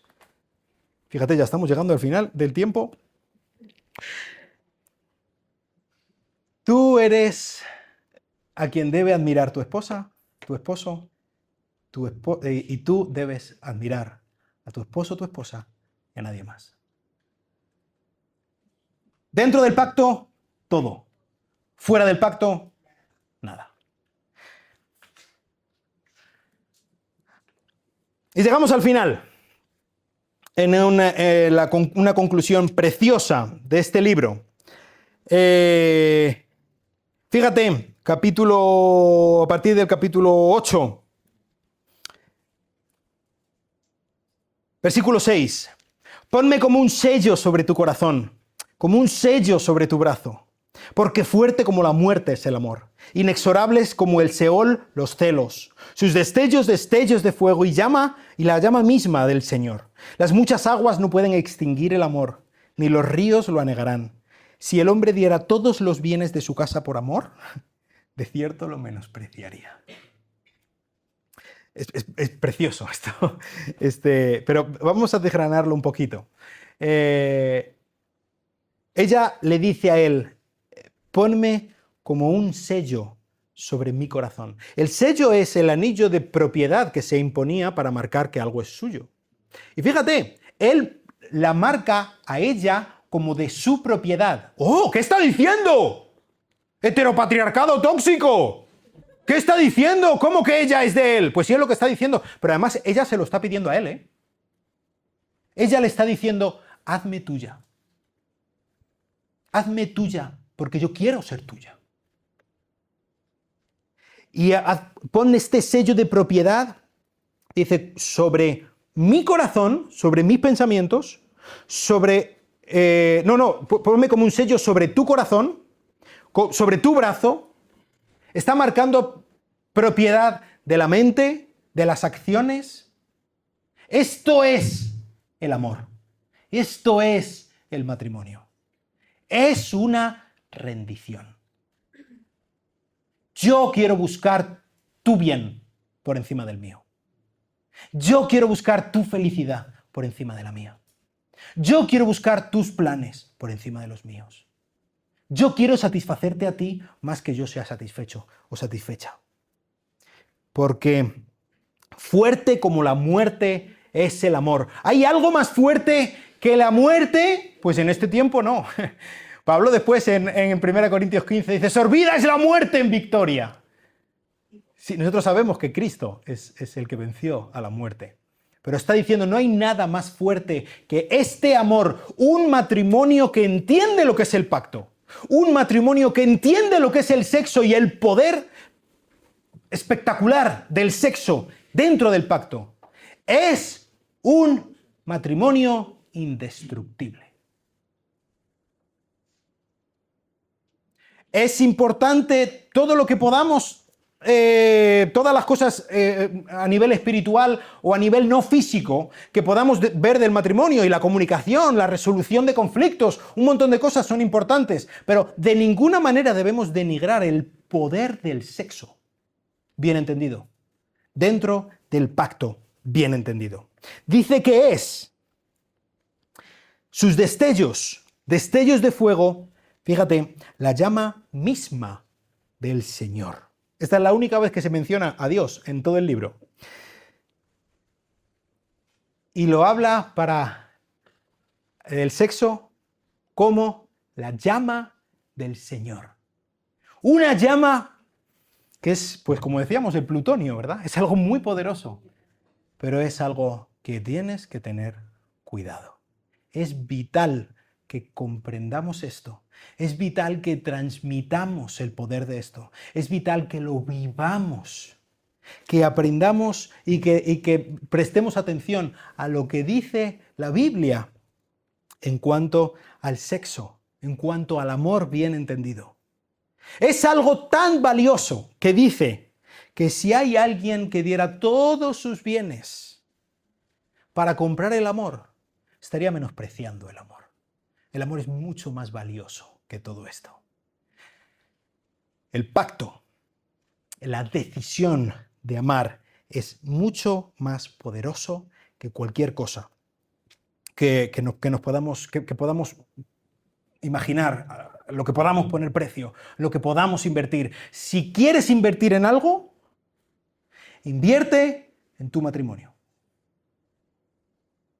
Si hay algo que tienes que tener bien claro, si hay algo acerca de lo que quieras pensar, piensa en tu valor del pacto que tú tienes, o del pacto al que quieres aspirar, y en cómo el sexo está hablando acerca de ese pacto, está rememorando este pacto. Así que, bueno, al final los últimos versículos es un poco una rememoración, están recordando qué es lo que ha ocurrido en su vida hasta llegar hasta allí, pero algunas cosas que quiero con las que quiero que nos quedemos. Solteros, mantén tu huerto cerrado. Y no estoy hablando de virginidad técnica, estoy hablando de integridad. Es importantísimo. No es sencillamente un acto que lo haces y ya está. ¿A quién le amarga un dulce? Tiene consecuencias devastadoras. Es plutonio. Es jugar a fútbol con plutonio. Empezad a orar por vuestro futuro cónyuge desde ya. Pero te quiero decir una cosa, aún más importante, con todo lo importante que es con quién te vayas a casar. Pero mucho, mucho, mucho más importante que casarte con alguien, con un buen cónyuge, es prepararte para ser un buen cónyuge. Mucho más importante. De toda la vida, a lo largo de toda la historia, lo que ha ocurrido es que tú ni siquiera elegías a la persona con la que te casabas. ¿Eso significa que los matrimonios eran un fracaso todos? No. No. Y no estoy diciendo que no esté bien que tú puedas elegir a la persona con la que te cases, pero eso no es lo más importante, ni mucho menos. Y muchas veces en las iglesias pecamos de poner demasiado énfasis en escoger con quién te casas y no poner énfasis en que tú seas una buena persona para casarte contigo. Eso es lo más importante de todo. Entiende lo que es el pacto, entiende lo que es el sexo. Y casados, cultiva tu relación matrimonial. De nuevo, entiende lo que es el pacto. Cultiva tu relación matrimonial no como un equipo. A mí me da un poco la sensación esa a veces en mi matrimonio, ¿vale? Somos un equipo de criar hijos. Cada uno hace lo suyo, ¿vale? Y estamos en el juego. Cada uno tiene su parte, cada uno cumple su función y ya hasta terminamos el día, estamos reventados y hasta luego. Si eso es nuestro concepto de matrimonio, estamos muy equivocados, ¿eh? La principal persona en la que tienes que invertir es tu cónyuge. La principal persona por la que tienes que orar es tu cónyuge. La principal persona a la que tienes que agradar, más que a tus hijos, es a tu cónyuge. Ese es tu gran llamado, tu cónyuge. Al final, si no, llegará el día que se vayan tus hijos y te quedarás con un señor o una señora que no sabes ni quién es. Invierte en tu matrimonio. Identificad las zorras, esas pequeñas cositas, y no tardes en pedir perdón. Y no tardes en perdonar. Y que no os dé vergüenza el sexo. Como decía Dios mismo, comed, amigos, bebed y embriagaos, oh amados. Esto es importantísimo. El sexo no es un mal necesario. El sexo es algo tremendamente bueno, que Dios lo ha creado y es tan bueno, tan sumamente bueno, que Dios ha tenido que poner unas normas, unas restricciones para que sepamos usarlo, porque es demasiado bueno para tratarlo de cualquier manera. No es que la Biblia menoscabe el sexo. A veces tenemos la impresión de que es que el mundo tiene un valor muy alto del sexo y nosotros los cristianos tenemos que tener un valor muy bajo del sexo, y es todo lo contrario. El mundo tiene un valor muy bajo del sexo y piensa que es cualquier cosa y ven aquí para jugar y para romper y cojo y lo tiro y lo vuelco y no pasa nada. Y eso es mentira. El sexo es muy importante, muy bueno. Mucho es creación de Dios, es una obra de arte, como hemos podido ver en este libro. No lo menosprecies, porque tratarlo de otra manera es menospreciarlo. Hablad de sexo. Hablad de sexo en el matrimonio. Habladlo. Sed, todos en general, pero sobre todo a las esposas, sed sensibles a vuestro marido. Esposos, sed pacientes. Cada uno tenemos nuestro ritmo y nuestra cosa. Sed pacientes, pero hablemos de eso.